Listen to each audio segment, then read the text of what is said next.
about that. So as you know, at the beginning of the school year, we had asked for a pilot, and that pilot just encompassed that we wanted to run CPLA skills in 2 of our classrooms at each grade, K1 and 2. Third grade already implements that. So we didn't need to approve to get that done. Is that on? It doesn't. Okay.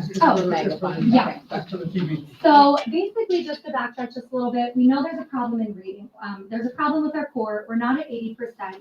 We know that we have growth with Wilson, which is our core program, but the growth is plateauing. We've kind of hit a stop, and it's growing, but it's definitely not a healthy core curriculum at this point. It's not meeting 80% of our students. And Wilson was great, but we together as a team analyzed different programs and pinpointed how best we could do that. We agreed that Foundations is moving too slow for all students, and we needed a change. So we found CPLA skills. We asked to pilot it. We ran the pilot all year up, and we're still running it now. But really, our goal was just to find solutions that improve the core and will impact student achievement. We have a little bit. On Scarborough's Rope, we have our main, like the strands up top. That's CPLA knowledge. That's a very solid core that we're running. That's separate in grades K1, 2, and 3. Knowledge and skills are 2 different components. When they go 3rd, 4th, and 5th, those components are woven together.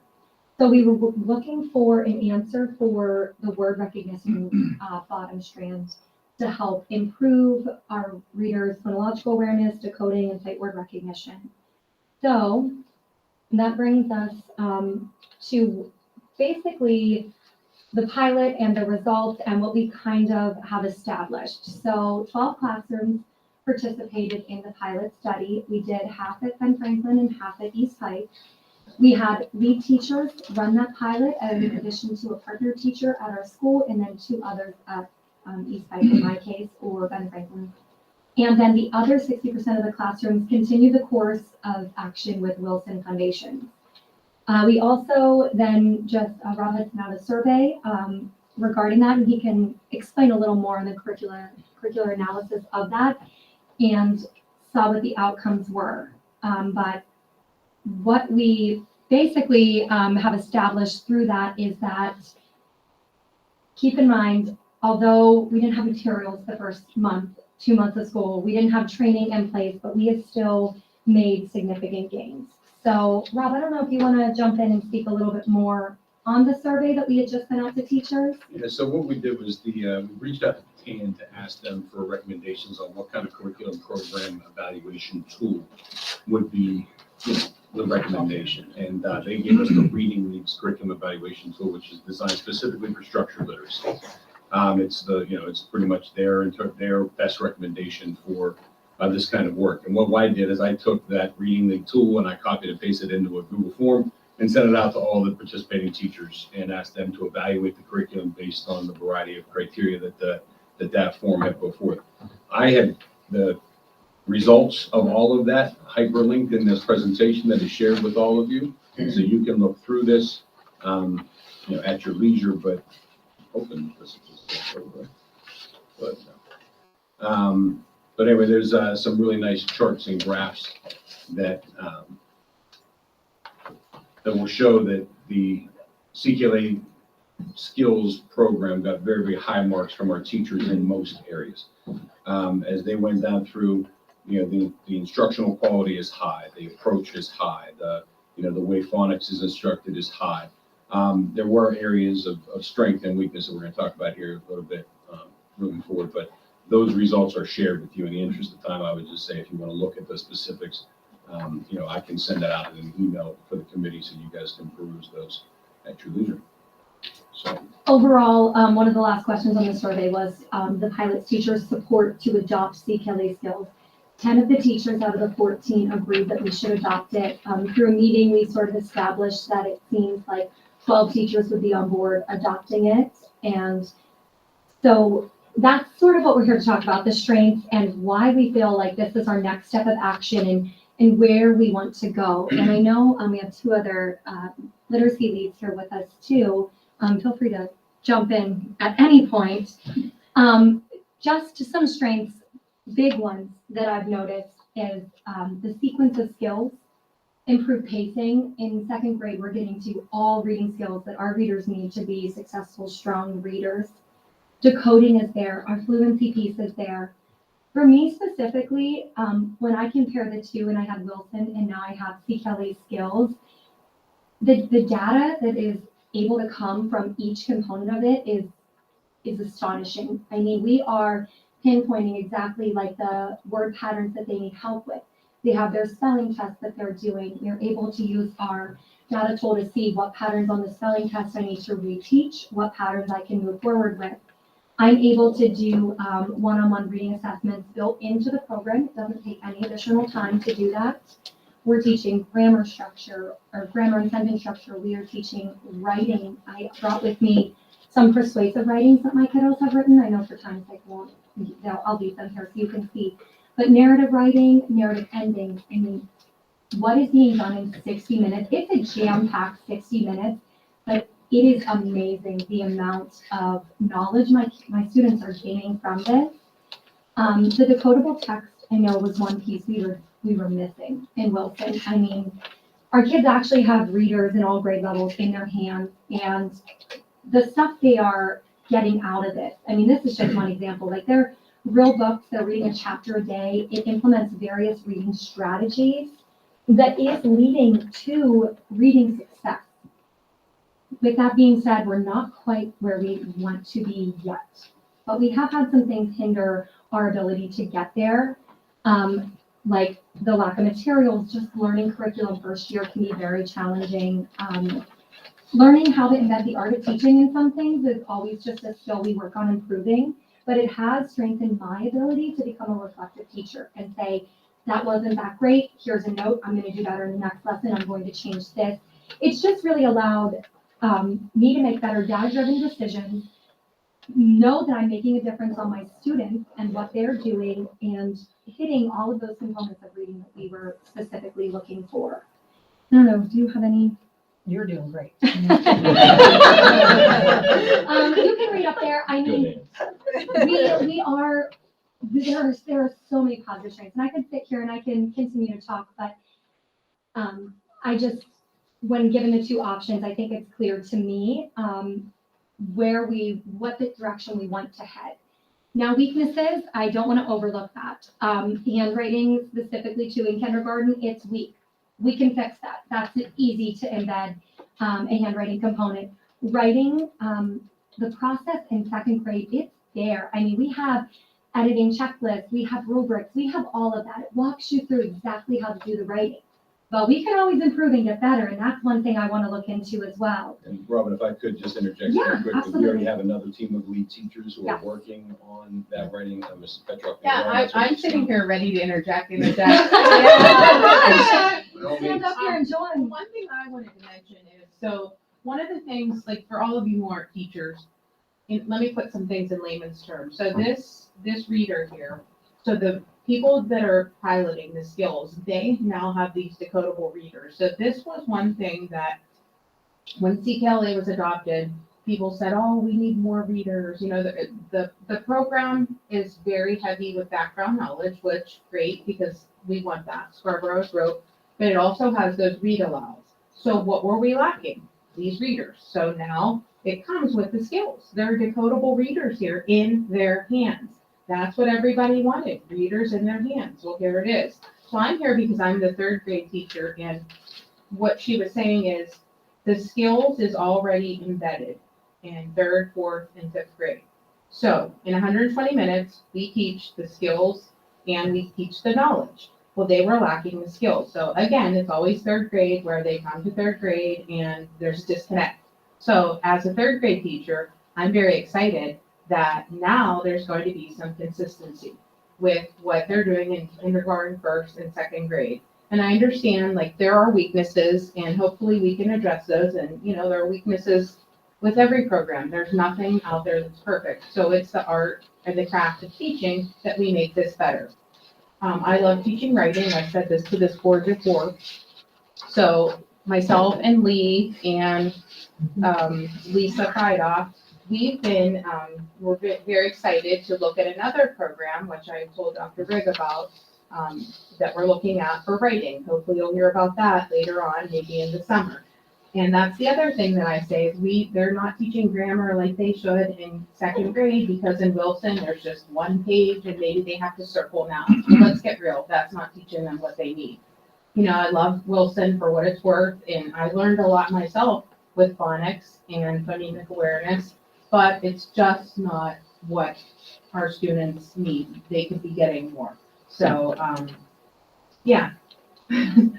I agree. I think when we were first, to be very, very honest, when we were looking at piloting this, I looked at the scope and sequence and I was like, this is ridiculous. Like our kids, that's too rigorous for them. It's just too much. And I'm eating my words right now because I totally switched and I really want to adopt it. Is it perfect? There's no such thing as a perfect program out there that has every component we're looking for. But this one is the most researched, the most that aligns with the science of reading. So we think that we can take this program, switch out the things that are just, it's not real strong. I mean, the writing process is there a little bit.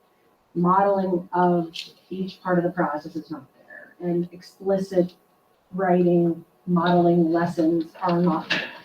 So that's what some of us are working on too. I will tell you, and I know the data doesn't show a ton as far as a cadence goes, but I will say in looking at our spelling inventories, there is a definite difference between those that are piloting CKLA and those that aren't. In what way? So a spelling inventory has kind of like a setup of phonics skills that we're looking for. For example, you start with short vowels, then you move to what was next? Thank you. Digraphs, blends, long vowels, vowel pairs, because our kids are further ahead in that scope and sequence than the foundations are. Our kids are already hitting the mark on so much of it already. My kids have never been this far with vowel teams and blends and digraphs, and I mean, there's so much further.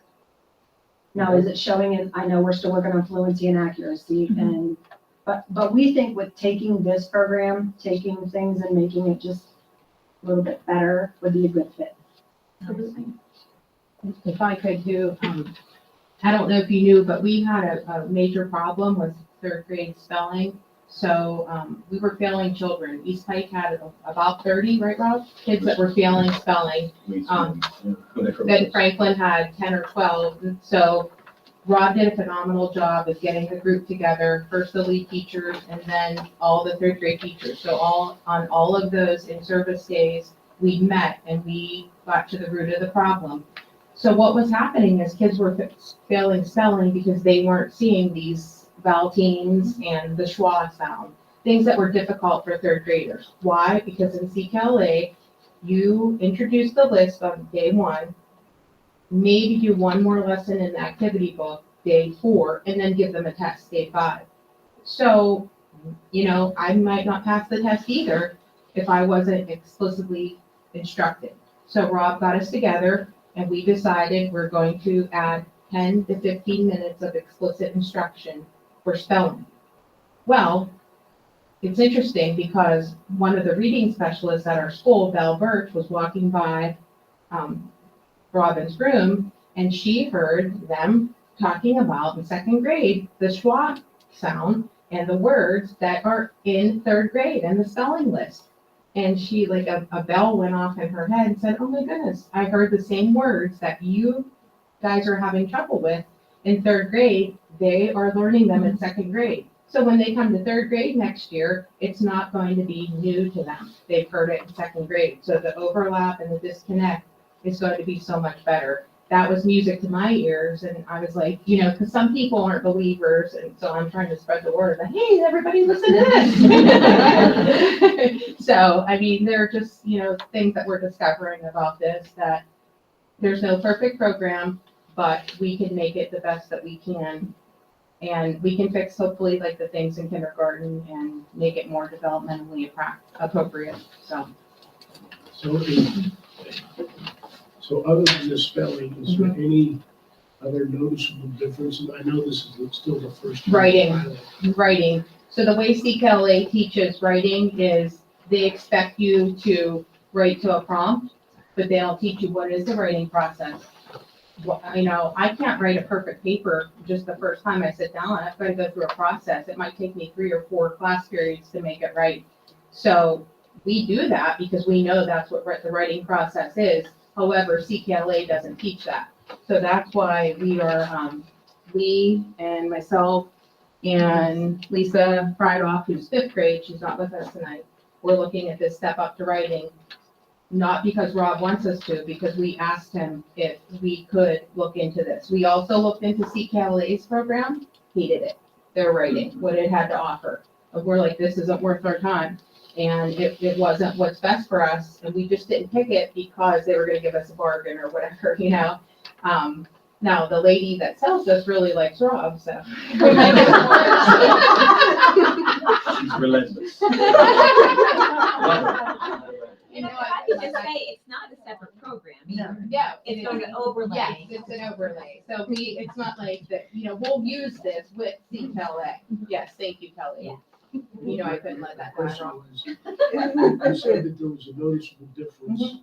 The young lady in turquoise here said there was a noticeable difference in the spelling between the students who were in the CKLA program and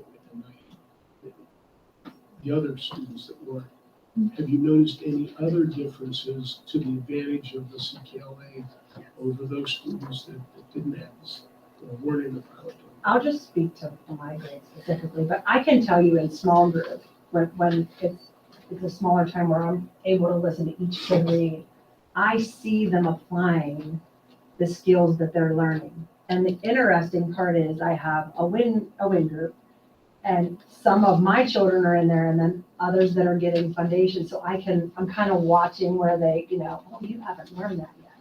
But I see my kids are, you know, the kids that have been taught the CKLA, oh yeah, they've got the double E sound. They know what that means, and they're covering up the endings and looking at the first syllable of a word. And I'm like, wow, you know, you can see them applying it. So that, for me, that was the biggest excitement because they're applying it in the reading by themselves. So, I mean, that was. And is there any sort of data collection where you're going to compare the two groups at the end of this from a statistical perspective? We've been looking at the Acadians data, and there's not a humongous difference just yet. Now, the end, they might just blow you away there.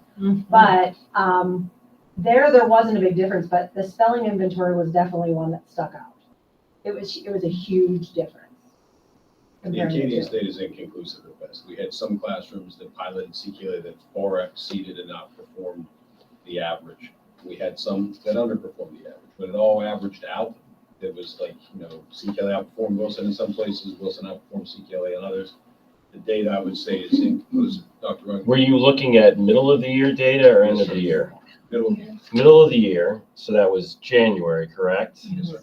I thought I heard Mrs. Nicemonger say earlier you didn't have the resources until like October, right? Yes, sir. So your inconclusive results are based off of something that was installed for maybe 8 weeks, 9 weeks, because we had a Thanksgiving break and we had a winter break as well. Right. Maybe 10 weeks. So perhaps we should pause and wait and see what the end of the year results are, because that'll give us, won't that give you a lot more data? And I think another valid point is not all the CKLA classrooms were implementing ECRI, which is something we decided to overlay on top of Wilson at the beginning of this year. And we've seen some really significant boosts to our results in those classrooms based on that, which was not part of that program. It is something we could overlay regardless of which program we choose. So Maybe the jury is still out and we look at the results at the end of the year? yes, sir. I would say that data-wise, you know, can't make any conclusions just yet. Sometimes you can learn just as much from, I guess, the 2 dissenters or the 2 out of the 14 that aren't on board with it. What specifically, what concerns did they have? So what can we learn? So, I'm the unpopular opinion. Out of the 2 options, I said that I wanted to reconfigure Wilson. I am a kindergarten teacher at Ben Franklin. And at the beginning of the year, I was super excited. my kids were reading. I still remember Kelly walking into my room and being like, oh my gosh, it's the second month of school and these kids are reading words and we were so excited. And that made me excited to see where the program is going to take us. And then I really felt like it kind of plateaued. That My- was with Wilson or? No, I'm sorry, this is the CKLA skills. So I've been teaching kindergarten for 5 years now. So I taught Wilson for the first 4 and then did CKLA for this one. And I just felt like I knew what where my students would be right now if I was teaching Wilson, and I know where they are with teaching CKLA skills. And in some areas, they are way beyond where they would be, such as reading words, segmenting, blending, those sorts of things. But in writing and handwriting, I didn't feel that way. I also, in many aspects, I feel like we are throwing, the rigor of the program is very high. And I feel like we are throwing a lot of information at these kids. And the one thing that I really liked about Wilson that some others may not have is that it was so repetitive. And especially in kindergarten, I feel like that repetition is so important. And I feel like they don't get that with CKLA. It's, one day we're learning the letter T. Okay, you should know the letter T. Let's move on to the letter M. So they're just moving on so quickly that I just feel like mastery wasn't happening for some of my students. My students are able to write words, and as Lee started to mention, in some classrooms, they decided to structure the WIN groups as all of the CKLA skills and the Wilson classrooms were all going into one. But at Ben Franklin in kindergarten, we decided to split. So my WIN groups include just the pilot teachers and the reading specialists. And then there's another pod that does all the Wilson classrooms and the reading specialists. So they're done at separate times. So all of the students that come to me for WIN only have the pilot, are only receiving the pilot curriculum. Now, I have the highest group of kids, and when we started WIN, my students couldn't write sentences, and they couldn't write words using the lines, because that's not something that we practiced in Wilson, or in CKLA skills. And like big red lights went off to me, because I thought, well, in Wilson, they were already doing this. So I spoke with the other teacher who was teaching the same, like had the highest group in Wilson, and her kids were kind of bored with the intervention that they were doing in WIN time, to where my kids were struggling, and I had to slow it down even further and really take my time to reteach those skills. So sentence structure and things like that were something that were a huge concern of mine. And when talking about making adaptations to this new curriculum, I thought, well, if we put so much into Wilson, and now we're going to put so much into this new curriculum, which is wonderful, but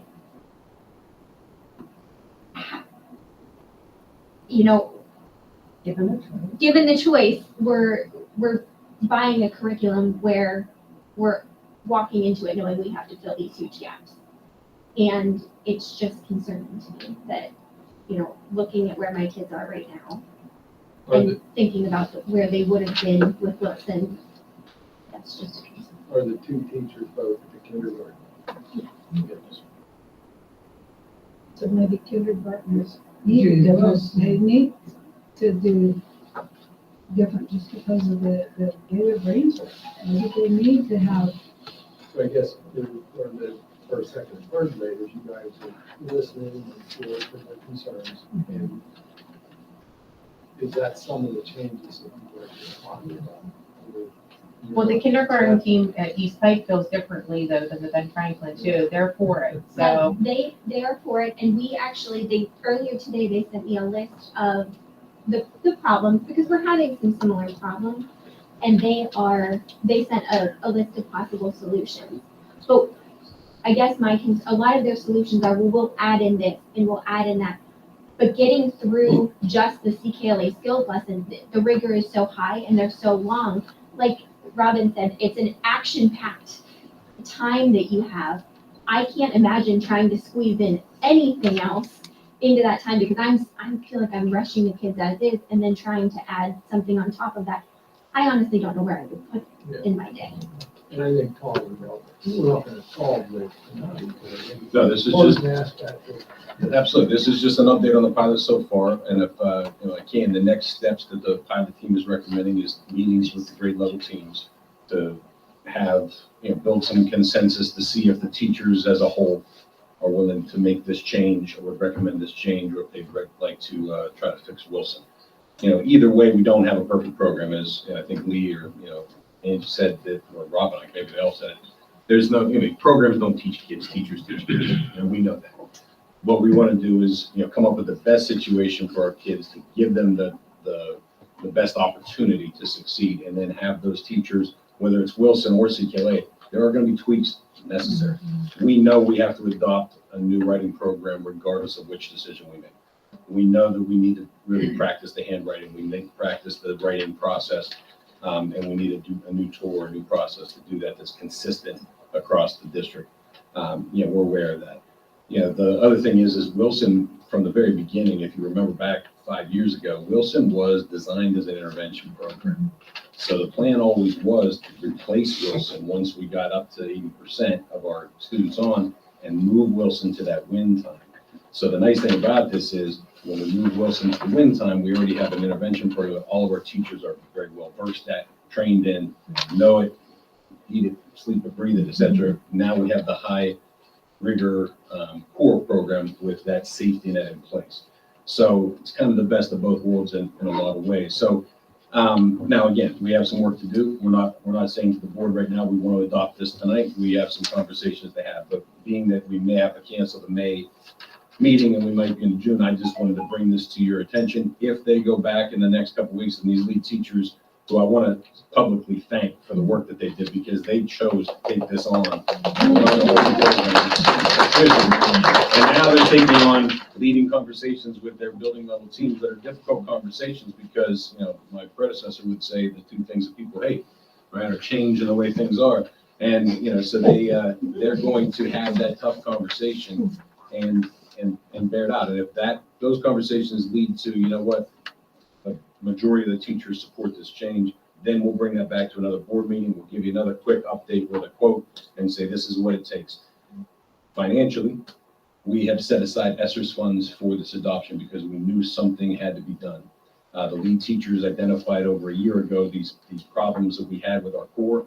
We have not been able to get to that 80% because of those problems, and I don't think we'll ever get to that 80% for that healthy core in the current situation. So, we knew something was coming, so we set aside some ESSER's funds, and Jared was smart, and we have this sitting there ready to pay for whatever decision we make. Anybody else on the committee? I just have one thing to say. One thing. Yeah. It was a very good Make sure that presentation. I'm wearing my dean/school board hat now, is that all four of these ladies are IUP grads. These two, Lee and Angie, were both Impact Award winners. Angie most recently, just the other week. And Lee, 2019? Yeah. 20, around that time. And then these two young ladies are the ones who presented with me at the National Association of Professional Development School Conference, and they rocked. Let me tell you. Yeah, and I want to again give them some accolades for the way that we've had this process roll out. I mean, we've had a really nice dialogue all the time. We have dissension, we have conversations, and it's all done professionally and with the best interest of students in mind at all times. So it's a really nice group of leaders that we have, and they've done tremendous work. So I thank them all for everything that they've done. From my point of view, I like that you can identify kids that are having trouble individually and get them help immediately. That keeps them from falling farther behind.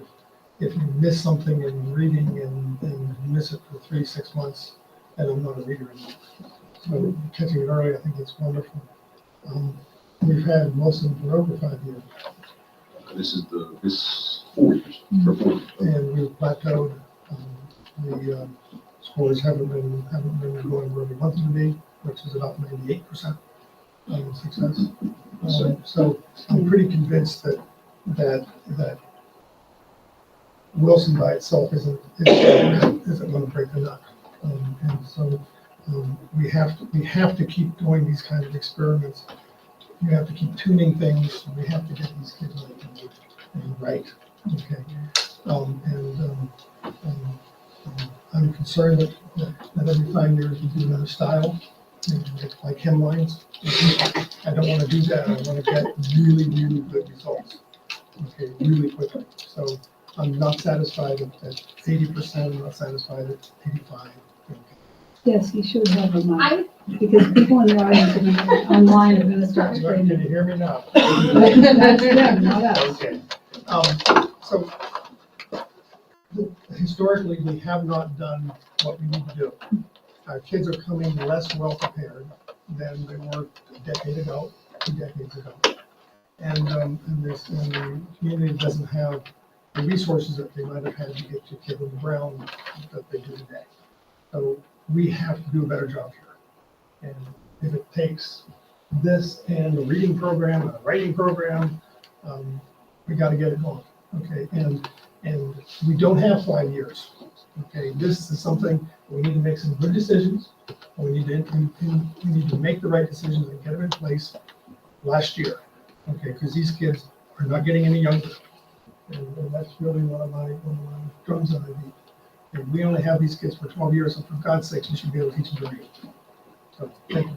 No, so the fact that you acknowledge that there's no one program. You know, if we could write a program, we'd be rich. If we could sell a program that's going to work for every kid in every school and every grade, you know, that would be great, but you can't. So it's great that we have teachers who acknowledge where the gaps are and that have come with solutions on how we fill these gaps. We say that every meeting, like, oh, should we just write our own writing curriculum? Copyrighted. Please, I mean, if that's what it takes, okay, and you guys are putting in the extra work, it's real easy to come punch a clock, and you guys aren't doing that, I really appreciate that. Okay, do you need anything else on this? I thank you for coming today. Thank you. Thank you. Ladies, appreciate it. And who's our next big group?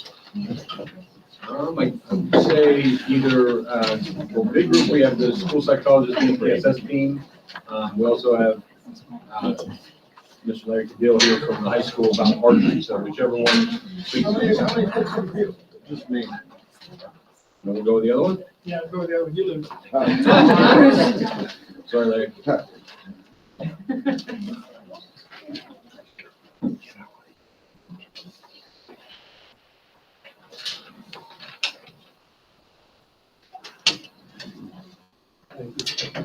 Thank you very much. Non-agenda item? This is non-agenda items. This is the last item on the agenda. So, we'll see you guys. Thank you very much. So we were asked to bring back some information about the work of the school psychologist and the MTSS team. And this is that report. I invited them to be part of here to fill in the gaps because although I know a lot about what they do, I do not know half of what they do. So they're here for my support. So when I don't exactly articulate what they do very well, they can help me out. So what we've been doing is we've not only hired school psychologists, but if you remember back, the board, through your guidance and your direction, we went from 1.75 school psychologists who basically wrote reports all day and did evaluations all day to a comprehensive model for school psychology services in MTSS. So in layman's terms, what we kind of did with your help was we started being proactive about the solution so that we didn't have to sit writing many reports. Now, sadly, we still spend a lot of time writing reports, as you'll see. But the school psychologists we hired are not only school psychologists, but they're also MTSS experts. They're data experts. They help us build and maintain the system that helps these students and catches these students when they need support. So a really brief overview of what MTSS is, because you know how we love acronyms, Mr. Harley. Multi-tiered systems of support. And multi-tiered systems of support are both, think of it as like a triangle. On one side of the triangle is academics, on the other side of the triangle is behavior. And we need to explicitly teach academics and intervene where necessary, just like we need to explicitly teach behavior and intervene where necessary. Students do not come to school little angels sitting there twiddling their thumbs anymore. They come with trauma, they come with needs. And we need to explicitly teach them what the behavior expectations are, just like we teach them the expectations for, solving math problems or learning how to read.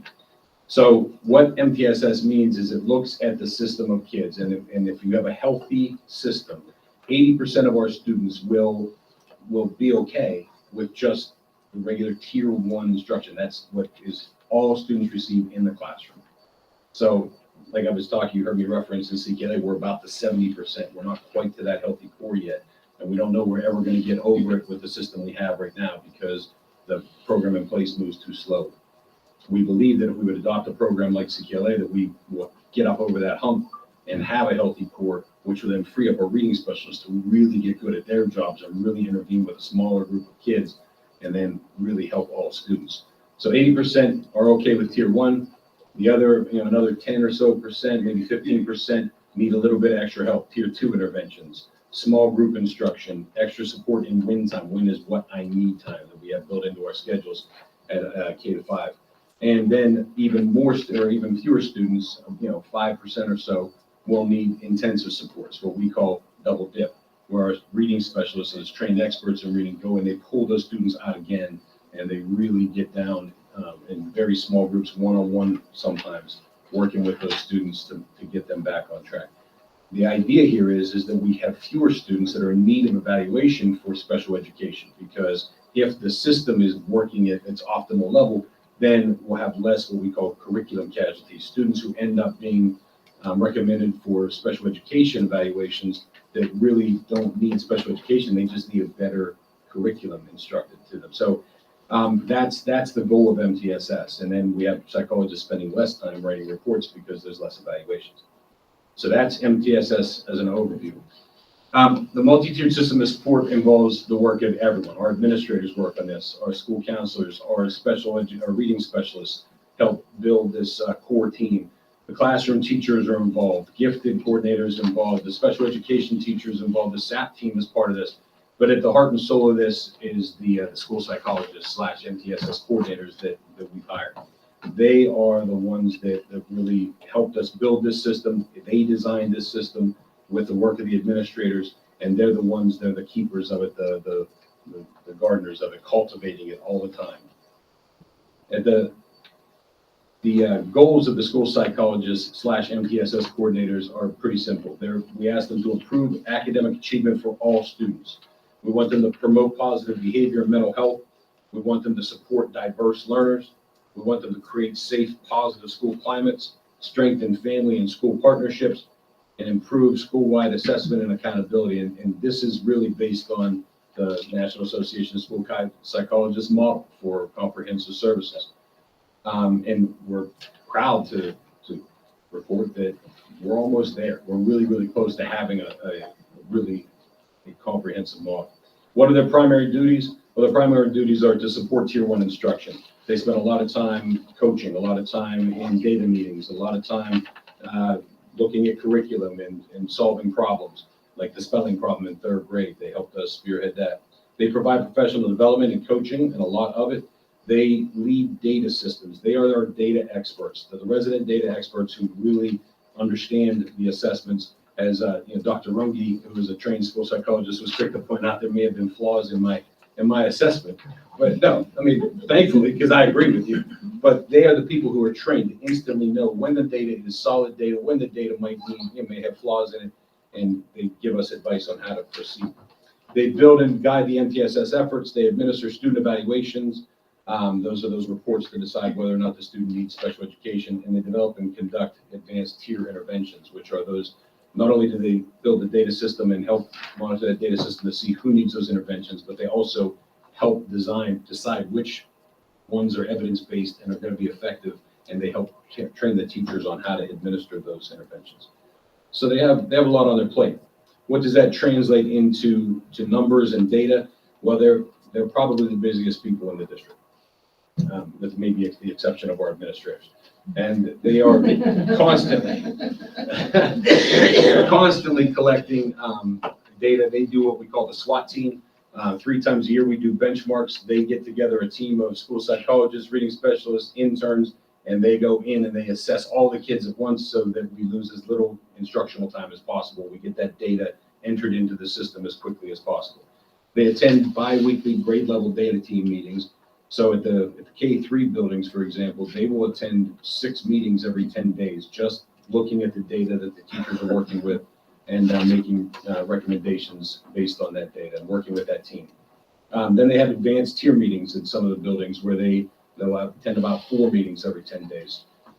They also help us on our leadership and literacy initiatives because, again, they're some of the architects of this system. They attend our district leadership meetings once a week, and they attend the school-wide positive behavior meetings once a month in each building. Beyond that, that's just their multi-tiered systems support. Special ed responsibilities, they have conducted 116 evaluations to date this year. They still have 30 in the process, and they have 22 that have been initiated, but they're waiting to start them, that they have to be done in the next 60 days. So that alone is a full-time job. But proud to report that number is down from last year. However, it is still way too high. And that just speaks to some of the work we still have to do. They have triennial and biennial reports to do. They did 86 so far this year, with 24 in the works. They have functional behavior assessments and data collection whenever a student is with an IEP or a student is experiencing behaviors or exhibiting behaviors that get in the way of their education. The school sites work with the teachers. They go out and they conduct these assessments to try to figure out what's triggering those behaviors so they can develop a plan that makes sense to try to correct those behaviors. Because like I said, we have to teach them behavior as well sometimes. They do manifestation determinations. What that is if a principal has to deal with a disciplinary issue with an IEP student or a student with an IEP, they will look at whether or not the behavior is a manifestation of the disability itself. And if it is, then that will change our disciplinary practices, to make sure that we are doing what's best in the best interest of that student. They sit on so many IEP, GIEP meetings, gifted written report meetings, too many to count probably. They also have 15 early intervention plans. Those are plans for students who have yet to even set foot in our buildings yet, but already have special education plans in place. And then they provide ongoing IEP support to special ed students throughout the district. Beyond that, they provide direct support to students. They actually work with students in small groups, and this is where they're going to have to, this is like alphabet soup. So if you don't like acronyms, this is going to drive you crazy. And they can maybe tell you what we're talking about here, but they do, these are those evidence-based interventions that they have working on specific behaviors or academic needs, depending on what it might be. They have 3 groups of coping cat, and Justin and MTSS experts, please jump in if you feel I'm missing something here. And they have 9 individual students receiving coping cat sessions. They have 2 brain talk groups with 1 individual outside those 2 groups. They have 7 HOPS groups, and HOPS, everyone knows, is So Brain Talk is an intervention to help students with executive function issues. excellent. And HOPS is HOPS is homework, organization, and problem solving. Is it problem solving? Close enough. Homework. It's the homework. And Coping Cat is an intervention to help students experiencing anxiety. CBT toolbox groups. They have 9 groups and 4 individual sessions out there. And CBT is, Behavioral therapy. there you go. Switching them? No, there's so many of these that I don't even know what they mean, but they do. So this is where they live, and I know what they do, but I don't know what they do, right? And our idea really was to have a response for if a parent or a student, or when we do our screener that identifies students as having some type of risk, we want to identify what that risk is and then provide an appropriate intervention to address it. And so that's what these interventions are for. Skills streaming, they have multiple groups there with 30 individuals involved. Anger control training, there's 3 students receiving that training. There's resiliency training, grief and loss support. There's restorative mediation support meetings. They serve on threat assessment team. They actually have conducted 27 different threat assessments throughout the district so far this year. So every time there's a threat like that, the principal reaches out to the school psychologist who comes, helps them administer or advises them on how to administer that threat assessment and determine whether or not the threat is viable or the threat is transient. And then they make a written report that comes and gets filed here. The student club meetings, they assist, like I know, To go at the junior high, which has been an incredible experience because their voices have been amazing in they're leading Mental Health Awareness Month next in May. So they have incredible ideas and it's really exciting to see this work even further come to fruition through the student government and how they want the voices of their school community, not just the government, but it's a really cool experience. and they will serve on CAS meetings. CAS meetings are rare, but they do occur every once in a while. And those are basically countywide meetings to really intervene for students who just nothing seems to be working for them, is the best way to describe that. They have other supports. They do system level support, like the creation of the MTS procedure manual. They help plan and operate our summer camp, which is a giant, with the help of Mrs. Dadson and others. They do that. They basically run that program for us. They serve on the SAP teams. They serve on the district safety team. They were asked to be part of the NCE comprehensive planning team. They helped us with the APTT, which is academic parent teacher teams, design and support, and they coordinate mental health services throughout the district. They also have conducted, they are also, my right hand when it comes to professional development, and it's invaluable to have this as a resource. Whenever we need to have trauma-informed care, which is a state-required training, I have 4 experts I can lean on that can provide that training and have provided that training. They're certified letters training, and they've trained all the staff K to 5 in letters and beyond. They're certified PATHS trainers, and they're not only PATHS trainers here, but they're PATHS trainers for the entire county, which is our social emotional program at the elementary schools. They train all the teachers on that. They have developed PLCs and help support that system. They have done trained everybody in MTSS development and support, team mental health first aid, Acadians, and our other assessment trainings, Linkit training, crisis response, positive behavior supports, and they're PIP coaches as well. And the PIP coaches, basically, we send them to training with the IU that help them have tough conversations with teachers a little bit better so they can guide them. We've had 155 different incidents or requests, I guess, where people reached out in one way or another for some sort of coaching or advice on Tier 1. And that's why I said one of their primary duties is Tier 1 support. This could be something as simple as a phone call or an email. It could be something as involved as sitting down with the teacher, making a plan, modeling for the teacher, and then debriefing with the teacher afterwards. It can be observing a student and behavior and making recommendations to that teacher on how to deal with the student's behaviors. Each piece of coaching looks differently, and what they've done is they've really broken this down. Most of the coaching requests come in literacy because, again, they've been kind of the architects of our literacy program up to date. And Dr. McMaster's actually brought some data for you to look at here. I'll pass around as far as the literacy update is concerned, this literacy program. Would you please? Thank you. But they have been asked to help with all other areas too, including one-on-one, their small group implementation, evidence-based practices, data usage is another huge one that they spend a lot of time coaching our teachers up on. So a lot of time spent on coaching.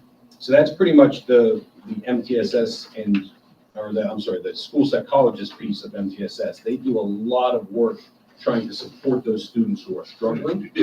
And on the other side of that triangle, the students, I guess it'd be this side of the triangle, those students who are flying with very little support, who are identified as gifted, they need support as well. And I wanted to take a minute because it is an important piece of the MTSS process. So our gifted services have been vastly improved. 2 years ago, this board had the foresight and insight to see that we needed a little bit of leadership. Mr. Zahorecheck came to the board, asked them to appoint a K-12 district gifted coordinator, who is Miss Elizabeth Woods. And through her leadership, in 2 years, she's completely turned our gifted program around. We have new and improved screening process. Elizabeth has become an expert in Linkit and has really and she's who I go to if I need Lincoln, and I'm, and I'm the person who usually supposed to be using Lincoln the most, and I go to Elizabeth all the time. To really dig into how those tools that we have now can identify students who may need gifted services. She's improved progress monitoring practices across the district. She's improved our GIEP writing process and support services. 2 years ago, we were out of compliance with a lot of our gifted IEPs, to be quite frank. It was that we were not in a good space in all of our buildings. Elizabeth single-handedly, got after that and really in less than a year brought us up to compliance in all of those different areas. She has now made us in compliance with the state. I think we're definitely the only district, this is the only district I've ever worked in that is in compliance with state recommended gifted caseloads. And I would be willing to bet you lunch, we're probably the only district in Western Pennsylvania that's in compliance with that as well, thanks to Elizabeth's leadership. She's improved PD and resources for the teachers. She's built, not only has she provided instruction to all those gifted teachers on how to implement, support, and write the GIPs appropriately, how to progress monitor appropriately, how to stay in compliance with Chapter 16 appropriately. She's also built a resource center and a Google Classroom that she shares out with those teachers with constant ideas and updates, with which I'm a member of, and it's very, very informative. It's robust would be the euphemism probably. And she's expanded and improved acceleration and enrichment opportunities. And she's done this in just 2 short years. A little data on Elizabeth's life. There were 133 gifted IEPs in this district, K-12. And currently we have 55 students who are screened and 7 evaluations in process. And who does those evaluations? School psychologists. So that, those are, this is where the 2 worlds collide. She's improved Tier 1 enrichment opportunities, especially design instruction, and this is, the best, my favorite thing in what Elizabeth has done is that she goes out and she finds opportunities for our students to be enriched and opportunities for our students, our gifted students, to get involved beyond the curriculum. And then what's really nice is she makes that available to not only those gifted students, she pushes those gifted students through the caseload manager to get involved in those things as part of their IEP. But then those are opportunities that are open to other students as well. So she's actually expanding opportunities for all of our students. I just attended What's so cool about Manufacturing Video Production Contest Award ceremony in which we had a team of 7 students, 6 gifted support, and 1 life skills student. So it was a really beautiful representation of equity in our district. And that is one of the things that I am the most proud of, is that our district is moving towards the equitable provision of enrichment for all students through the MTSS systems of support. So I am really proud of our district and the direction that we are going.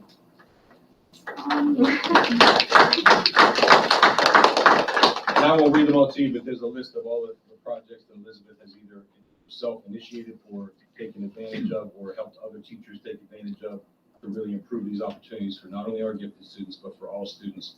And she just today emailed me about another one that she's going to start. So she is, she's awesome, and she has single-handedly in 2 years turned our gifted program around to where I would say that we have probably one of the best gifted programs in this area, if not the best gifted program in this area. And that's all due to her leadership. So that is the comprehensive student services. And again, this was based, and you should give yourselves a pat on the back here too, because when we came to you with this idea 4 or 5 years ago, that was a big ask.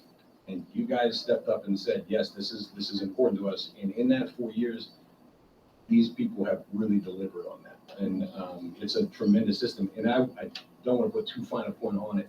However, they've recently been asked by other school districts to present to their teams, because we are someone that other school districts are looking for.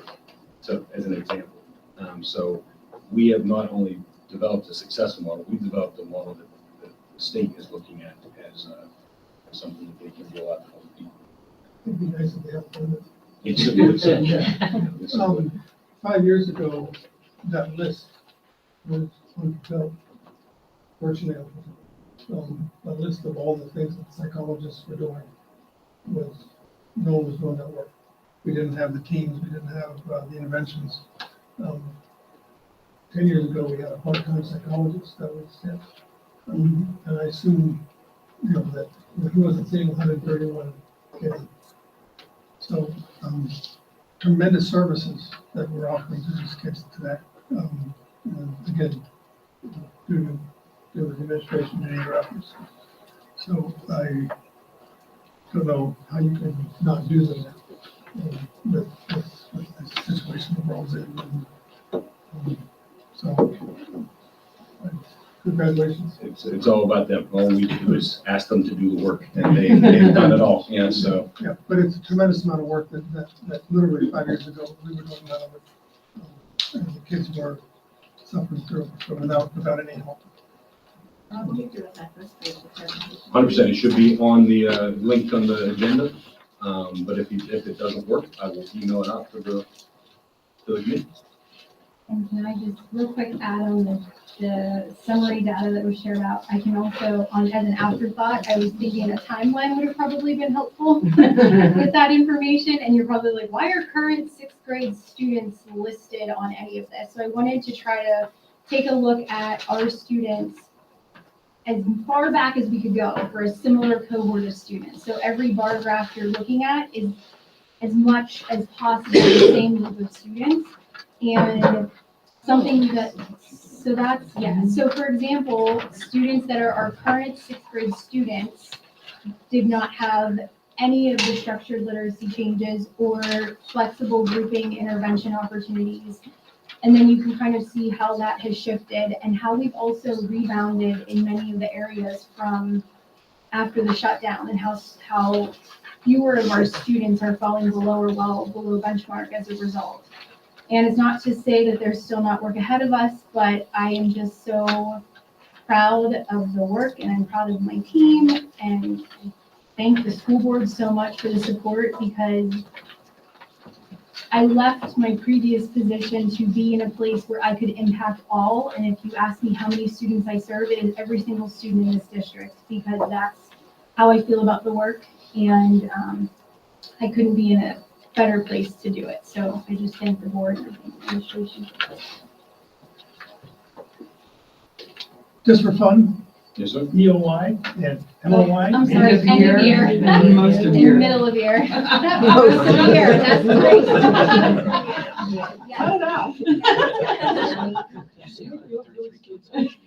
Well, Yes, I've worked on data for so long, and I slice it so many different ways, and I'm always happy to sit and talk, have coffee if you want, conversations around, where we've been and where we are now.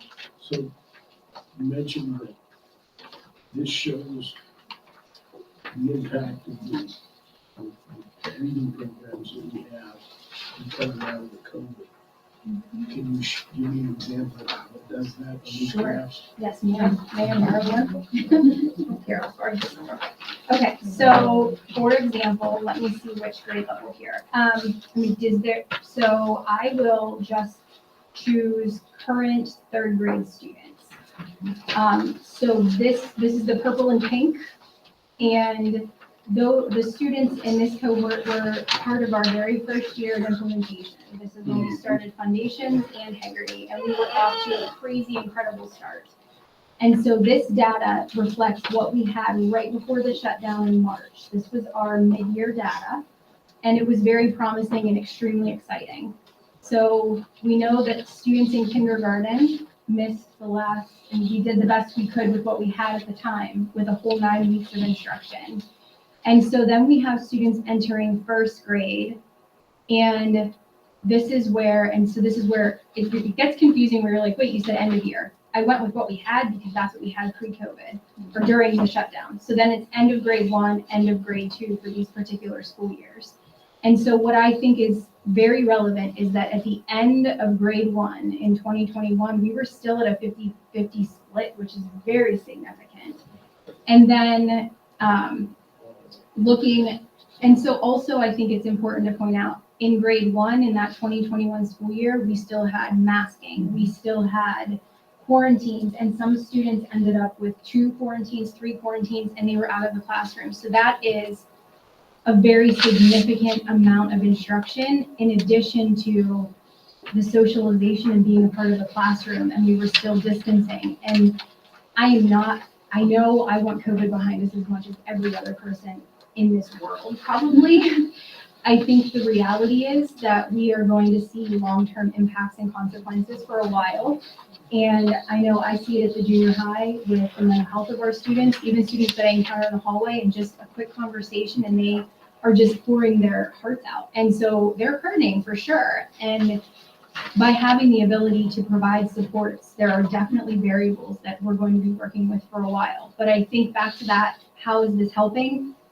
By the end of grade 2, we had improved by about 20% of our students falling at or above benchmark. And we cut the number of students below or well below from 45% to 23%. And so that's where there's so many variables that we're trying to tease apart, because in an ideal world, we wouldn't have had COVID and we'd really be able to see the impact. This is great. If I look at all of your other graphs, Yes. The third grade was the most significant change. The rest of them are, there was dips, but not really drastic. Well, so for example, if you look at current 5th grade students, in grade 1, which is the 18-19 school year, 29% of students were below or well below benchmark. And at the end of last school year, that was cut in half to 16% of students. And those students are receiving all of the supports and flexible groupings and interventions that we have available. Also, for older students, it is much more difficult it takes a lot more resource and instructional time and minutes to create change, which is why K1, 2 is so precious, because you can close the gap faster. The more time that passes, the harder it is to close the gap for students. And so that's why there's so many factors to consider. And that's where, when we look at this and observe trends, these are for cohorts of students, and system level change takes on the upwards of 5 to 7 years. And we're on the cusp of that, 5 to 7 years for system level change. And that's being probably generous with saying 5 years. The work is a lot, and it is such good work, and there are absolutely positives. And I think that it's almost hard to capture it in a graph, because it doesn't capture individual students. It doesn't capture, mental and behavioral health benefits for some of our students. So this is the best snapshot, because the board and our teachers have invested themselves so much in literacy. And I still feel like if we're giving all of our students a chance, our system there's not one of our students that we will miss because of the layers of data that we're going to be able to pour through. And I think that that's something that stands out to me the most in what we do every day, and the commitment our teachers have to our students. And I remember when we had, I think, 12 requests for coaching, and then when you put that number up, I was like, oh my goodness, look how many requests we have. So it's been a journey. It's been a good one now. What's between at above and well below? So I just kind of added up any student that fell below and well below, and any student that was at benchmark or above. So if they fell at a proficient level, I was trying to make it as simple as possible instead of dividing it all out by subcategory. There's obviously percentages missing in each of these. These don't equal 100%. So where are the rest of the kids? Where are they falling? Those are probably rounded. No, they're not rounded. It looked like Not rounded? And it looks like you're missing the kids who are below. So there's 4 categories. There's That's what I thought. at or above, below, and then well below. So the below are. So the who are well below missing. is below. So the well below. So you're right, I did leave out the percentage of students who fell below. So this would represent students who are well below benchmark. So there still could be 10%. more. Well, you students can, below. you can figure it out, because. And actually, Right. it's actually in my data presentation later. Sorry, please. That's all right. No.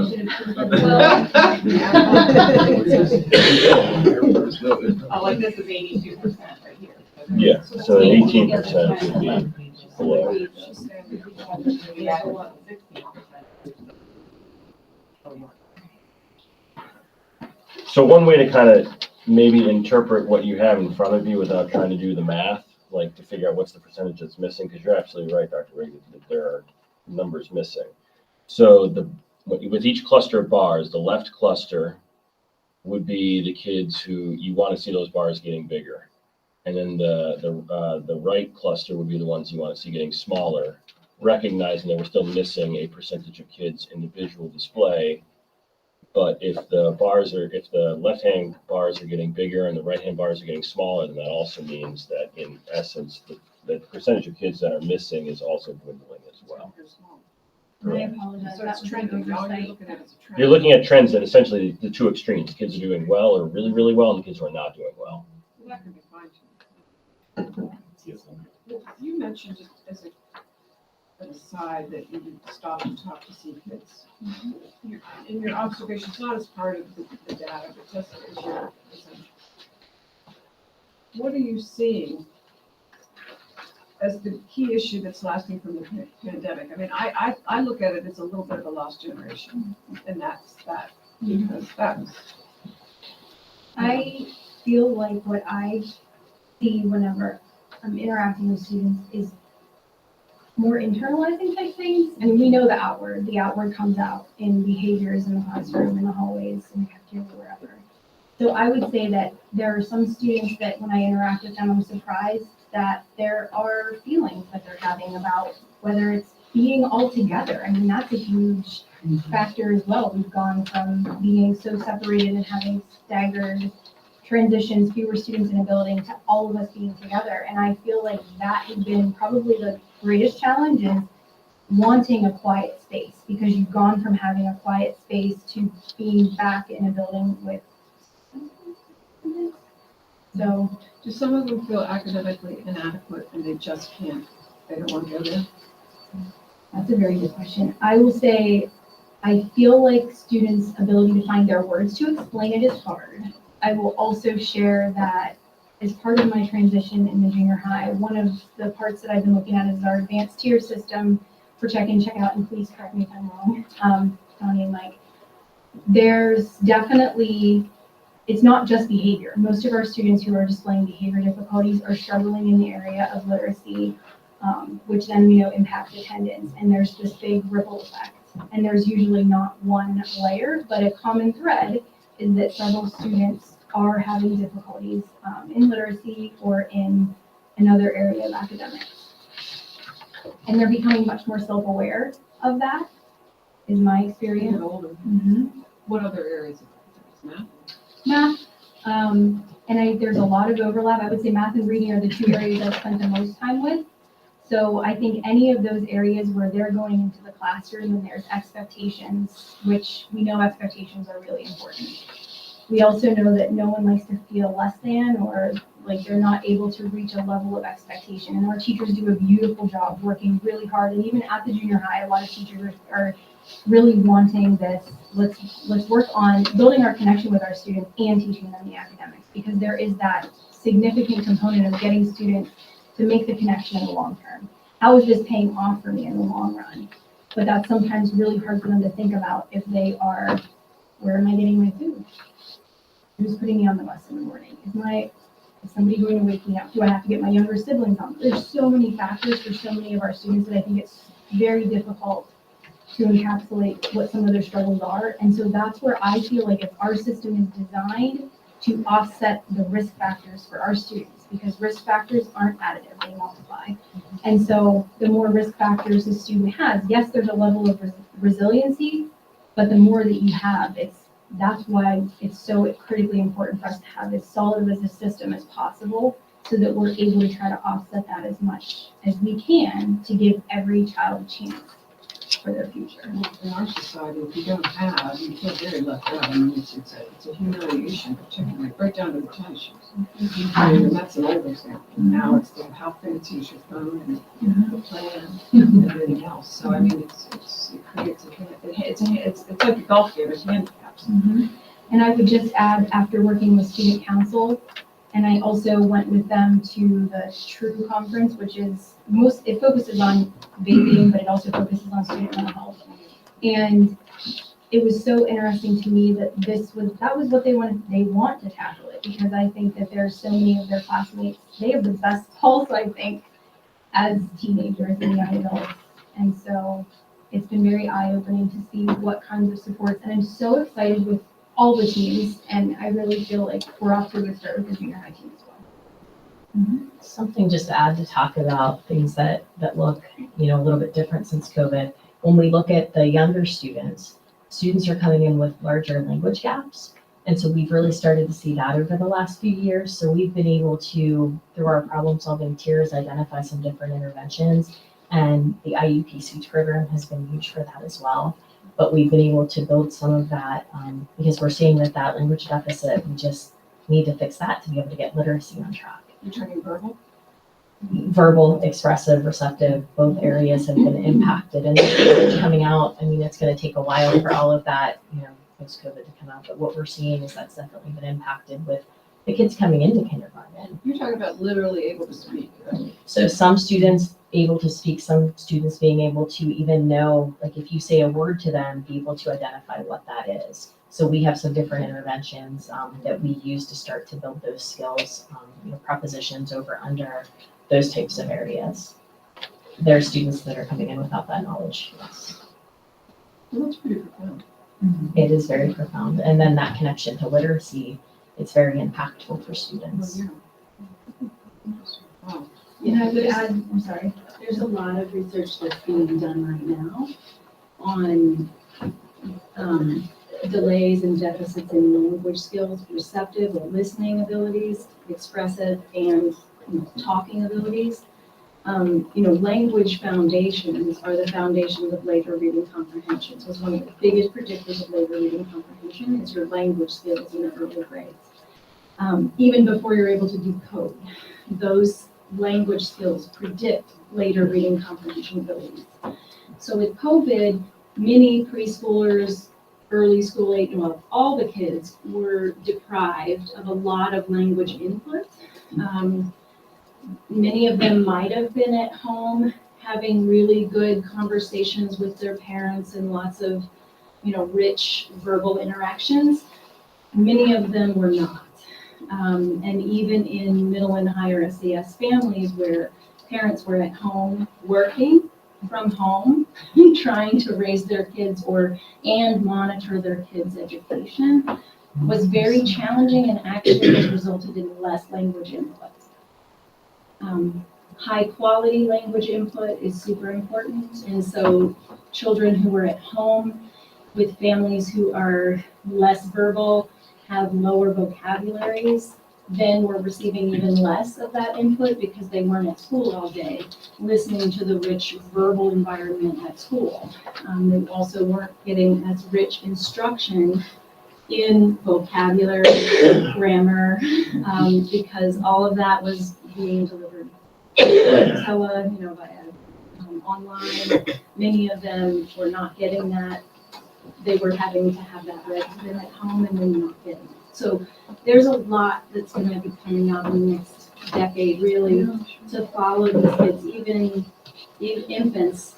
They're showing infants who were masked, seeing everyone masked in their early years of development of language.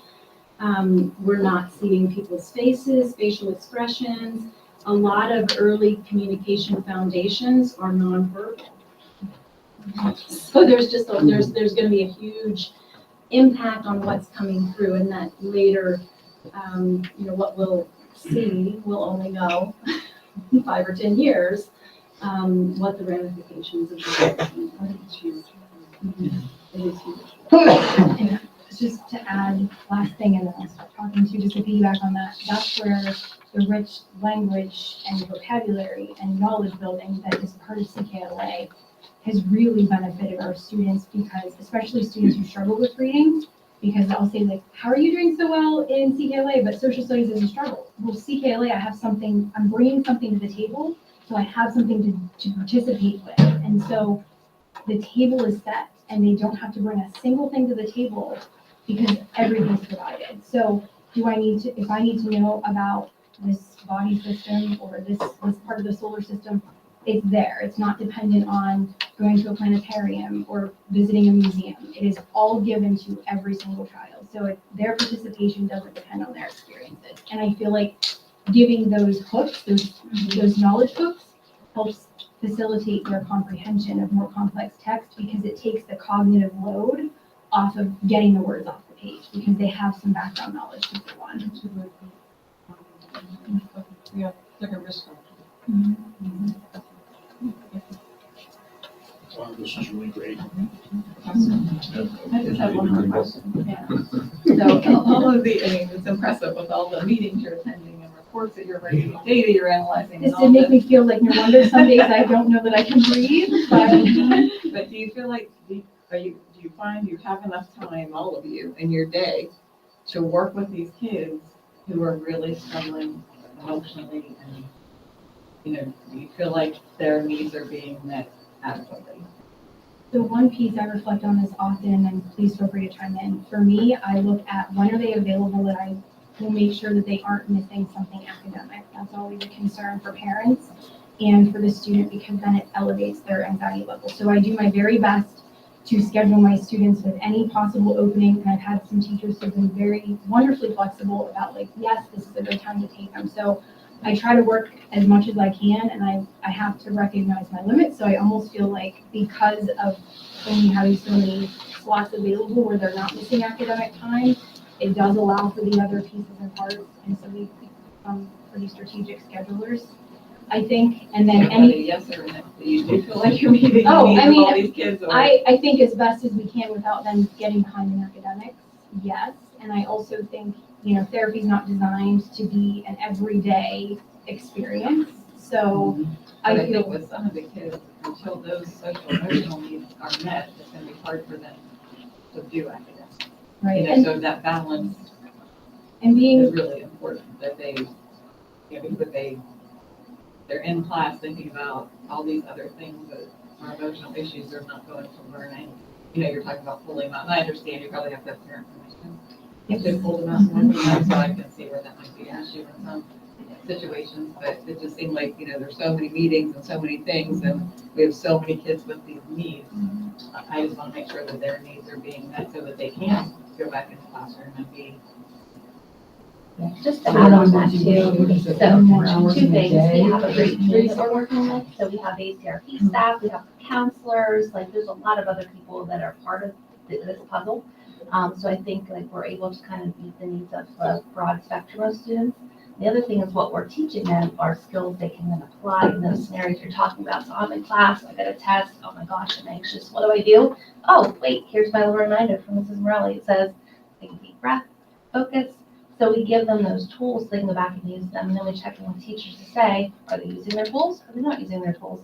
And if they're not, then we do some more follow-ups as needed. Yeah, April, I think that's a great point. I think, you know, when you look at the total numbers of students, when we do our student risk screening scale, our screener that goes up.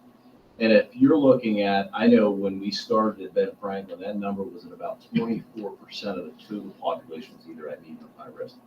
That number has since gone down. It was just at Ben Franklin. So if you think about the total numbers, then you're looking at, you know, almost 100 students out of 400 students. So if you would ask me, hey, can we rely on the school psychologist to tackle that issue, you know, when there's just 100 students, they're just 100 students, but when there's 100 students that are just at Ben Franklin, you know, as having risk, I think our school psychologists do a phenomenal job of building the capacity and helping build the capacity of all. And I think also with our SEL programs, so I think we can get to the most at-risk kids as, you know, as best as we can, but I think it's also helping build the capacity.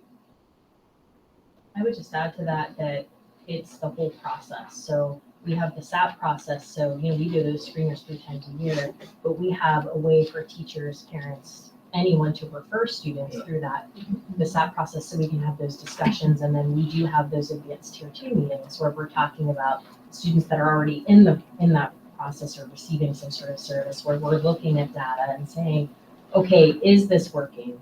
Are we ready to fade, or do we need to intensify more? So that, to April's point, good teams are what really help to make that happen. And I'll say community collaboration has been wonderful too. I know the Community Guidance Center has offered school-based counseling to our students at the high school. The Drug and Alcohol Commission has been helping with some groups as well. So it's been nice to build capacity in that area too. And I also had local dance studio ask about getting youth mental health first aid training because they are with our students a lot, and students within our county. And it was something that came up in conversation, like I should be a therapist, I spend so much time with these young people. And so I feel like we're kind of creating a safety net for all of our students by having as many people aware as we can. And also I think equipping our students with where to go, do you know how to get help? And that's the part that I think has been enlightening for me working with Stuco because they're representing the whole student body. Do you guys know where to go to get help? Do you feel comfortable asking for help? Who's your trusted adult? And so a couple of the students have this idea they want to do a challenge a day. Like, who's your trusted person?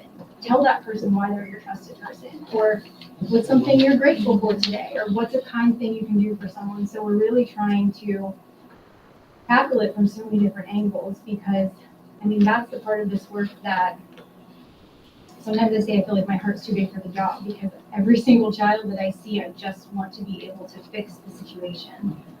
And so I have to say, what is it that's in my control and how can I help this child feel loved, supported, cared for? That Mrs. Chaycott has been an amazing facilitator for student council. She said to me, what's your why? And I was like, I haven't thought about that in a real long time. And she said, if you could put that on your wall, what would that say? And I said that no matter who it is that walks through our doors, that they look like the red carpet is rolled out for them and we want them here and they are loved and cared for. And by the time they leave, we want them to feel ready for the next step. And I know that's a big, hairy, audacious goal, but that is the goal that I have for every single member. Very good. Very good. Thank you very much. I know. And I'll fix the charts. I apologize. That was a very quick oversight on my part. So I apologize. MTSS team, you are welcome to stick around for the rest of the meeting if you'd like, if you want to track freedom. Go ahead. Mr. Harley, we have Mr. Catil and Mrs. Dadson here. I think the only fair thing is for them to play rock, paper, scissors to see who. You can go, Larry, you have a little one. Okay. So we're gonna do the archery. Okay, yeah. Okay, this idea came about, I was reading an article in the Trib one day, and it was about a state high school archery championship. And I'd never heard of it before, I never even knew it was a thing. It was this state high school archery championship. I never even knew it was a thing. So I just started to research it a little bit. And what I was finding is a lot of high schools are starting to add archery to their curriculum. It's part of the phys ed curriculum. And back when I did student teaching at Derry, they had archery there. So I had a little bit of experience with it. I'm not like a pro archer or anything, but I did have experience then. I've shot my brother's bow a little bit. So that's about all I have with archery. I don't know a whole lot about it. So I researched it more and more. And I was finding the State Game Commission offers grants to get archery into our curriculums. And they offer, what the deal is, there's this organization, I have it, if you go to the next slide. Yes, sir. It's the NASP, National Archery in the Schools Program. And they offer archery equipment. It's about $5,000 of equipment that they offer for $3,200. And then the state, the Game Commission, offers an extra $1,500 grant. And then there's the Easton Foundation, which offers a $500 grant. So what we could end up getting is about $5,000 of equipment for about $1,250. And that would include, can you go to, I think it's a couple up, next one, or back one. Okay, that'll show everything that's included with this grant. So you get 10 bows, 10 right-handed bows, 2 left-handed bows, the arrows, an arrow curtain, you get a bow rack, a repair kit, and targets. The way it would work in class, you would have, at the end of the gym, you'd have a shooting line at a certain spot. Then behind that is where everyone else would be. So there would be nobody in front of the shooting line. From what I've read, it's very safe. I have data. You can see it when you see the slides at the end. It shows the data of the safety, how it is considered very safe. It's much safer than most other activities. You have like the shooting line here. You have everyone else back here. The except for the 5 shooters. And then on the other side of the gym is where you have the targets, and you have the safety net set up across that would catch any errant arrows that would go by. That's one possible setup. Another setup is it can be done outside. Some schools do that. I know Burrell has it as part of their phys ed curriculum, and they have it set up into a hillside. And Ms. Eisman mentioned this earlier, and I've actually. I'm dating myself. Yeah, she mentioned that they used to have archery in our high school many years ago. At some point, they must have got rid of it. But what I would like to do is bring it back. And the big selling point for me when I was reading about it is it catches a lot of kids that aren't really into a lot of other sports. I mean, there's kids that aren't going to like basketball. They're not going to like basketball, volleyball, whatever sport. You're getting kids that don't like that. But many of them seem to really enjoy archery. And so I just think it'd be a great thing to add to our curriculum. And now would be the time to do it if we do decide to do this, because we are currently rewriting our curriculum. So now would be the time that we could fit it into our curriculum for, my goal would be to get into the 9th, 10th, and 11th grade phys ed curriculums. So, 2 questions. Yeah. 1 comment and 1 question. We have an indoor rifle range. Mm-hmm. Could it not be used for this as well?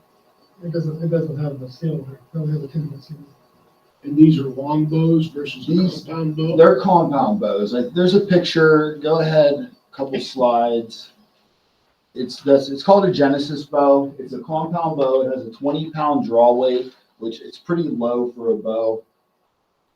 And it's considered to be a very safe bow. And the arrows, you can't really see it well, but right here is what the arrow would look like. It's kind of filed down. It's the end of the arrow, the tip's filed down. So there's not an extra tip on it. It's just a filed down end. It's not a hunting tip. No, not a hunting It's just a tip. bullet tip. Yeah. So a 20-pound bow, though, the nice thing with that is it's also female. Yeah, they said about 50-50 is who enjoys it. They said about 50% male, 50% You're female. saying there wouldn't be enjoy enough the ceiling height in that, but to use one of those compound bows? In the gym, he's shooting 80 feet. So I'm not sure how far you're shooting. It's typically, no, it's less than that. It's, they usually shoot more of a 10 to 15 meters. So it's like 30-ish, 30-some feet, about what it is. But it's only worth looking at. yeah, the one problem with the rifle range is the spacing doesn't work for what the NASP recommends. There's not enough room. It's not wide enough. Yeah. It's long enough. Yeah, it would be long enough. It just won't Does be it have wide enough enough. ceiling height? I don't know that. I didn't see what the height recommendation was. I would assume that's why you're in the gym, to get a little arcing thing. Yeah, I'm not sure about this. I don't know that. No, but we have facilities. Okay, we have the old gym, and it might be possible to use the rifle range.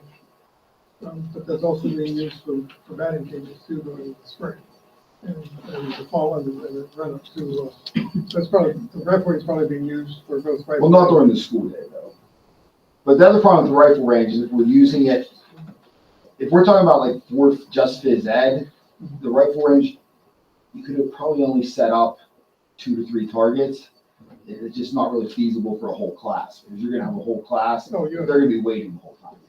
But if we make it an after-school sport at some point, because what they usually do, the schools that have done this, they start with their phys ed program, they see how much the kids like it, see how many would be interested in doing it as an after-school sport, and then a lot of the schools then do it as an after-school sport. That was that state championship I was talking about, that is done as an after-school sport. Is it a varsity sport or is it just, is it a club sport? It's a club sport. It's its own thing. It's not a PIAA sport. I mean, your kid probably participated with archery. I think my Ben probably was doing the last class. And it just faded out. And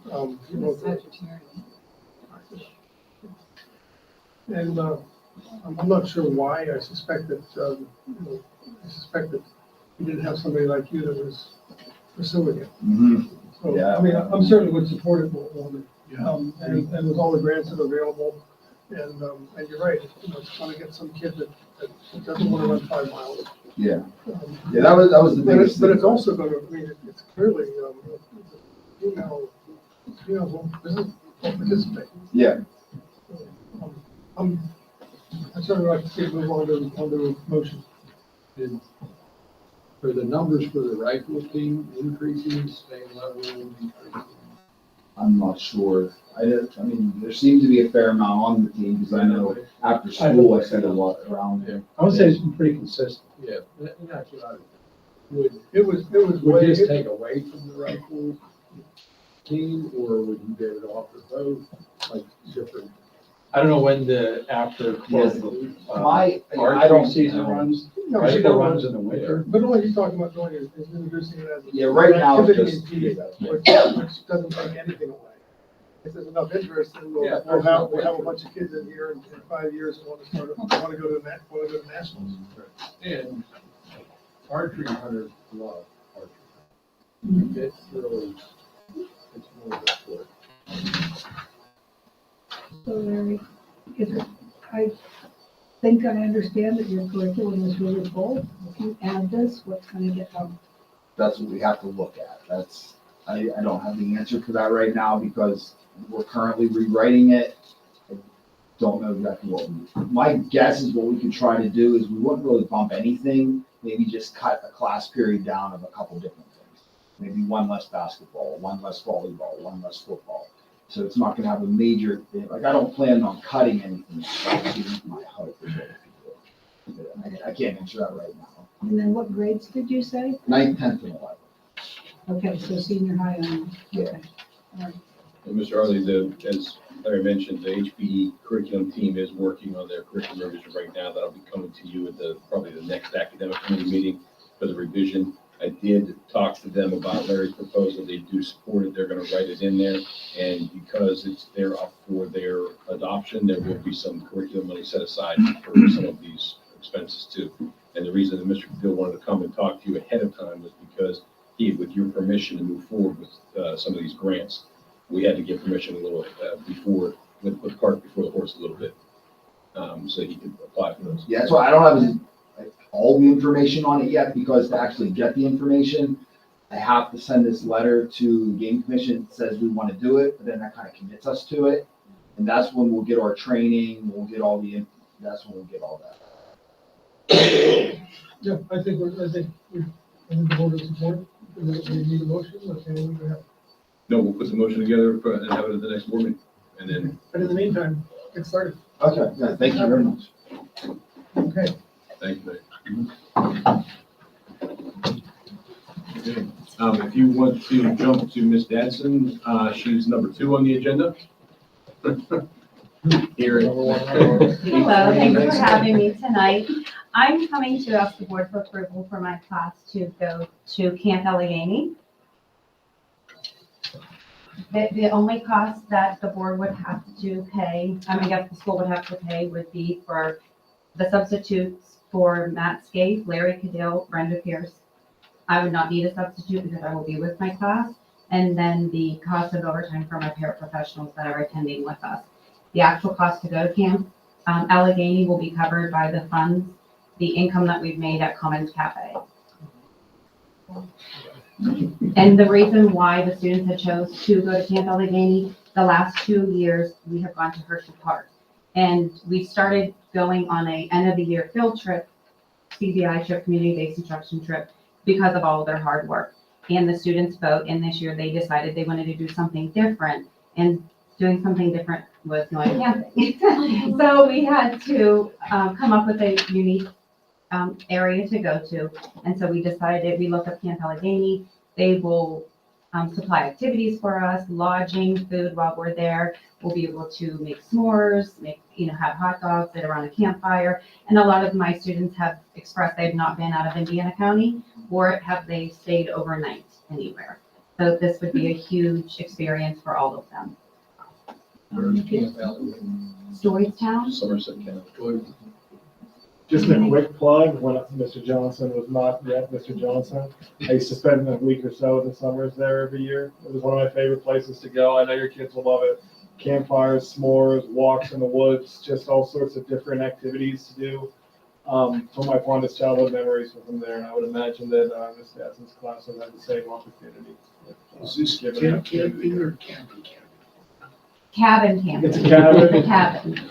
So the females will be in one cabin and the males will be in the other cabin. I think it's Yeah. one and the Plumbing, the whole kids, nine. the kids raise the money, and the kids wanna do this. I can tell you that most of the kids don't get a chance to be outside when it's dark. Yes. And a night walk is eye-opening. So, you know, what a great program. So, you've done wonderful. Thank you so much. My students are awesome and they will be so excited if this trip is approved. 18 students out of 20 students will go. Obviously, the administration supports this, sir. It's tremendous, opportunity, and it's through their hard work and, paid for most of the cost. So, One night or two? Just one night. You said 4 teachers and how many? There will be myself, Kayla Mumma, who's a paraprofessional, Renee Dievendorfer, paraprofessional, Melanie Williams, a paraprofessional, Jennifer Klein, paraprofessional, Matt Scaife, teacher, Larry Cadell, teacher, Brenda Pierce, nurse, and myself. So 4 pairs. We're trying to Four teachers. 2 teachers. I'm not worried about And the class, I was subject. just thinking about ratio. Yes, 18 yes. students, and then how many people you. Yes. Did you calculate the cost? Sure, absolutely. Put it in the motion. Yeah, so then we have it all covered. Okay, thank I you. think it's great. All right, thank you so much for all your support. With Commons Cafe, the kids are learning job skills every day and how to interact with their classmates, their teachers. So it's been a wonderful experience for them. So thank you so much. Thank you for everything you do. Really appreciate it. Okay, you get to go home now. Let's get this done here. And thank you for your patience, Mrs. Natson. Oh, anytime. Ms. Harley, we could probably cruise through a lot of these others, unless, it should be relatively easy. The FIA internship grant, number 1, is, I'm going to turn it over to Mr. Zaborchek, because he's the one doing the hard work, but this is basically just an opportunity to help offset some of the costs of our internships that we provide here. So Justin, if you want to. Yeah, really, I mean, it's an opportunity for us. We have a partnership with IUP to provide school psych interns. This is an opportunity for us to get reimbursed for a portion or potentially even all of that. And so we're just hoping that we can get approval right there. No objection? Please. Okay, number 5. Number 5 is spring math renewal. This is mine. Last year, the board approved spring math to be implemented K-5. If we get to the data presentation, spring math is a tier 1 math intervention that works on math fact fluency. So math skills fluency, just like we try to teach reading automaticity, we try to teach math automaticity. It's been identified as one of the big areas that our students were weak in. So with the board's guidance, we adopted that K-5 last year, and we've seen some pretty impressive results from it so far. We want to adopt it for the next year and possibly for the next 3 years. I have 2 different quotes for you, and we do have some of this budgeted, so I'll bring that with your permission, I'll bring it to the next board meeting, and we'd like to implement this because we're excited about where it's going to go. Math has got to become a focus for us moving forward. We've really lasered in on reading over the last 4 years, and our math scores across the state, across the country have plummeted after COVID. We need to figure out how to turn that curve into a J curve, and we believe spring math is one of the solutions to that puzzle. Okay. Board good? Committee's good? Make it happen. Okay, the Bright Arrow system renewal. This is the mass notification system that is linked to Power School. So anytime you get one of those big fun letters from me that says, hey, I want to update you on what's going on, this is the system that sends that out. It basically pulls the information from Power School, from all the parents that sign up for it. The staff is in there, the board members are in there, and we have Wes Matthews who will go through, click the people who need to get the message, and take it and load it up into the system, and it blasts it out. It's how we notify parents of 2-hour delays, school cancellations, any emergency situations, and updates on things like when there's misinformation about a baseball trip, like there was today. So when you do this, if we don't do this, you have to call everybody individually. Correct, or they don't get notified. You have to listen to the radio. And to give you some idea of these costs, the next best competitor comes in at $10,000 a year. So it's an affordable system. We know it, it's effective. We're asking for the 3-year renewal because we get a discounted cost there. Okay, thank you. I don't think so. And is that okay? All right, thank you. Number 7 is principal training through the Principals, PA Principals Association. I'm spoiling the surprise that we're gonna learn about this on Wednesday, but we are working with surrounding school districts to, with the Pennsylvania Principals Association to work on simulation training. And the simulations are a variety of different situations, like anything from an unruly child to an angry parent or a teacher that you have to have a hard conversation with. And basically, the PA Principals Association has these simulations designed, and they will run these simulations through with the teachers while the principals, while the other principals get to observe and take notes and basically, debrief them about how they may have handled the situation. We, with your permission, will have up to 6 spots for our principals. It's about $300 a participant. Now that said, $300 for a training like this is very, very affordable. It's very cheap professional development, and it comes highly recommended, and we're pretty excited about it. By working with those surrounding school districts, we're able to keep that cost down. It would be almost twice that if we did normal. So it's going to be offered on June 19th at Forest Hills Area High School. And with your permission, I'm going to sign us up for that, so our principals get a little professional at it, because we all too often skip over them. But there's money budgeted for professional development. Absolutely, there is money budgeted for professional development of all sorts, including. It's only 6 because It's only 6 because when working with, one person's doing double duty or what? now working with the other school districts, we have limited seats. So we in order, they only can serve so many students or so many principals. And because we were negotiating, I secured 6 seats. I couldn't get them all. So someone's going to have to sit out. Probably me.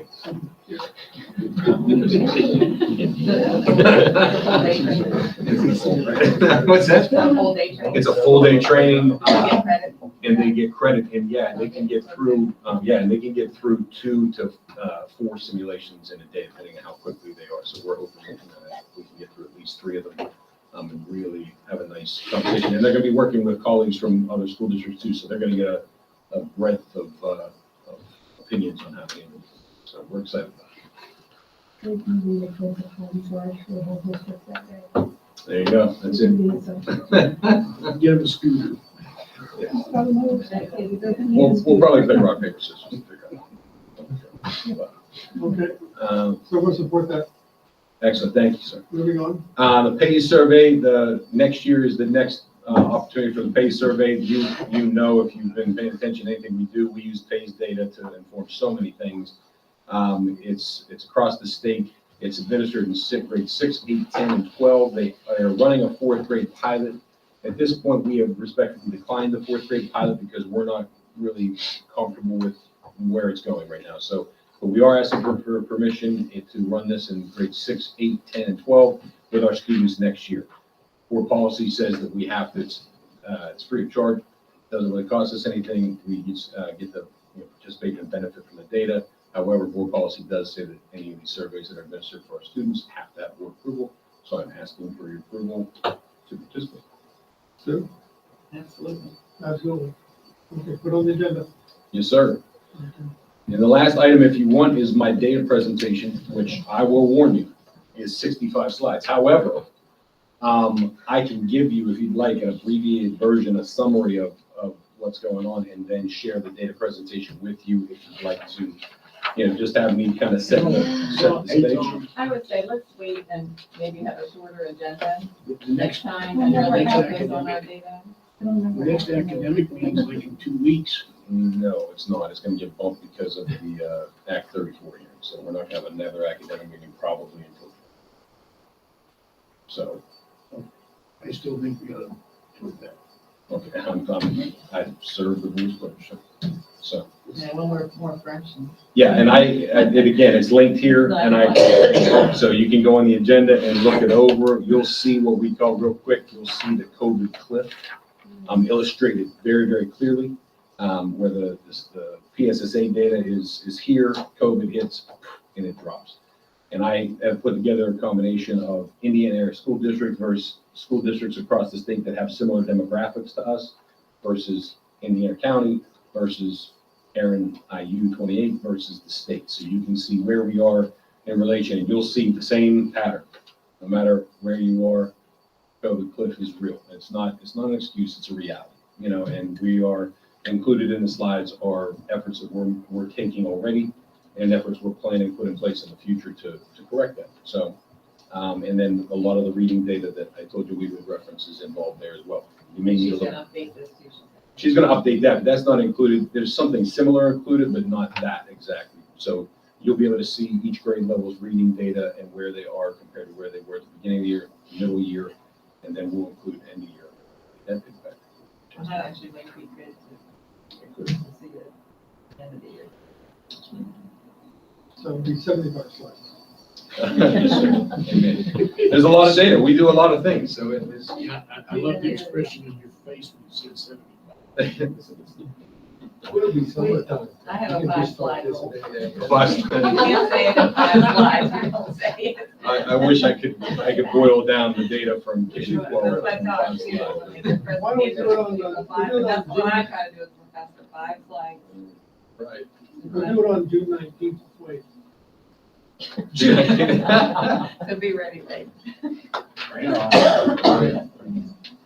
That's all I have, sir. Anything else? We good?